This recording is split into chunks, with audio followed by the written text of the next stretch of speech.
একটি ছোট্ট গ্রামে দুটি ছেলে বাস করত। একজন ছিল ধনী এবং আর একজন গরিব। ধনী ছেলের নাম ছিল রাহুল এবং গরিবের ছেলের নাম ছিল রনি। রাহুল ছিল খুবই গর্বিত ও অহংকারী, কারণ তার পরিবার ছিল গ্রামের সবচেয়ে ধনী। তাদের বাড়ির সামনে ছিল এক বিশাল প্রাসাদ, সাজানো গোছানো বাগান, বড় বড় গাছ এবং একটি সুসজ্জিত পুল। রাহুল কখনোই তার দরিদ্র বা তার সামর্থ্যর সীমা নিয়ে চিন্তা করে না। সে সবসময় অন্যদের কাছে তার ধন সম্পদের গৌরব করত। প্রতি উৎসবে কিংবা বিশেষ দিনে সে তার বন্ধুদের সামনে নতুন নতুন জামা কাপড় এবং মূল্যবান উপহার দেখাতো। তার একমাত্র লক্ষ্য ছিল সমাজে তার অবস্থান এবং তার ধন সম্পত্তি নিয়ে প্রতিযোগিতা করা। অন্যদিকে রনি ছিল একটি ছোট্ট দরিদ্র পরিবারের ছেলে।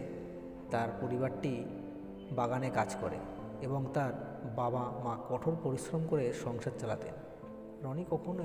রনি কখনো তার অভাব নিয়ে দুঃখিত হতো না।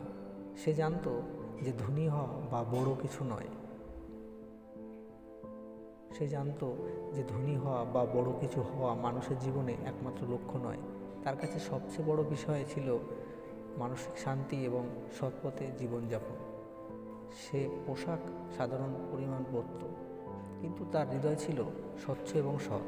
সে সবসময় অন্যদের সাহায্য করতে চাইত, বিশেষ করে যে মানুষগুলো অসহায় বা দুঃখে আছে।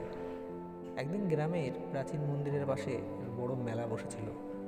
মেলা ছিল শীতকালীন উৎসব, যেখানে বহু লোক একত্রিত হতো। রাহুল তার বন্ধুদের নিয়ে মেলায় গিয়েছিল। সে নতুন জামা কাপড় পরেছিল এবং নিজের দামি জুতোর দিকে সবাইকে তাকাতে বলেছিল। সে মেলায় কিছু সোনালি মিষ্টি এবং দামি জিনিস কিনে খেতে শুরু করলো এবং বারবার তার বড় বড় বাড়ির কথা বলছিল। রনি সেও মেলায় গিয়েছিল, কিন্তু সে তার বন্ধুরা আর কেউ ছিল না। সে সাধারণ কাপড় পরেছিল, কিন্তু তার চোখে আনন্দ এবং ভালোবাসা ছিল। রনি মেলা ঘুরে ঘুরে বিভিন্ন গরিবদের সাহায্য করার জন্য কিছু টাকা দিচ্ছিল। মেলা শেষে রনি মন্দিরে গিয়েছিল এবং সেখানকার দরিদ্রদের খাবার দেওয়ার জন্য কিছু টাকা দান করেছিল। তার কাছে টাকা ছিল না, কিন্তু সে তার শেষ কিছু টাকা দিয়ে অন্যদের সহায়তা করেছিল। রাহুল যখন দেখল রনি তার পরিমাণহীন টাকা দিয়ে অন্যদের সাহায্য করছে, তখন সে খুব অবাক হয়ে গেল। রাহুল নিজে কখনো এই ধরনের কাজ করত না। সে ভাবল, এই ছেলে কি এত কিছু করতে পারে? তার তো কোনো টাকা নেই। কিন্তু সে বুঝতে পারল যে রনি আসলে তার হৃদয়কে বড় করেছে, যা রাহুলের কাছে ছিল না। মেলা শেষে গ্রামবাসীরা সবাই মন্দিরে একত্রিত হয়েছিল। রাহুল তার বন্ধুদের সঙ্গে মন্দিরে গিয়ে বলেছিল, আমার বাড়ি এত বড় এবং আমি এত কিছু করতে পারি, কিন্তু আমি জানি না আমি কি করব।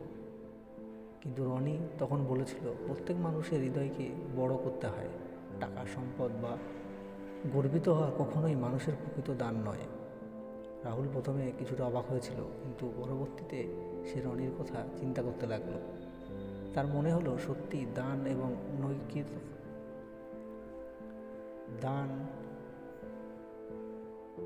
তার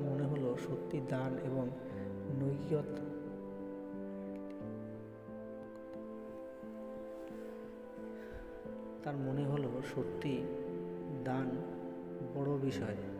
ধন সম্পদ হয়তো কিছুদিনের জন্য সুখ এনে দিতে পারে, কিন্তু মানুষের সৎ এবং ভালো কাজে থাকার মাধ্যমে অন্যদের সাহায্য করা অনেক বেশি মূল্যবান। পরবর্তীতে রাহুল রনির সঙ্গে কথা বলল এবং তার সঙ্গে শপথ করল যে সে তার জীবনকে সম্পদ ও গৌরবের চেয়ে অনেক বড় কিছু ভাববে। সে জানতো সত্যিকারের সুখ শান্তি পেলেও মানুষকে অন্যদের সাহায্য করতে হবে এবং তাদের সঙ্গে ভালো সম্পর্ক বজায় রাখতে হবে। এখন রাহুল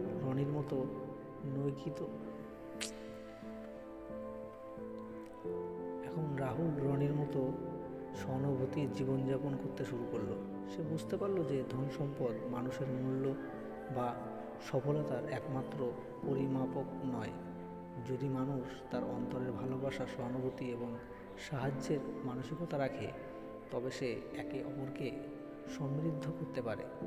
তাদের বন্ধুত্ব গভীরতর হলো এবং তারা একসাথে আরও অনেক ভালো কাজ করতে লাগলো। রাহুল তার সমস্ত ধন সম্পদের কিছু অংশ দান করলো এবং রনি তাকে আরও ভালো কাজের জন্য প্রেরণা দিল।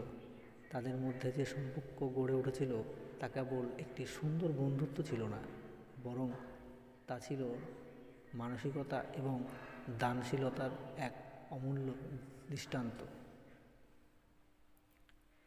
এই গল্পটি আমাদের শেখায়, জীবনে টাকা বা ধন সম্পদ যতই থাকুক, মানুষের মধ্যে দানশীলতা, সহানুভূতি এবং সৎ মনোভাব থাকতে হবে। এই সব গুণ মানুষকে আসল অর্থে মহান করে তোলে।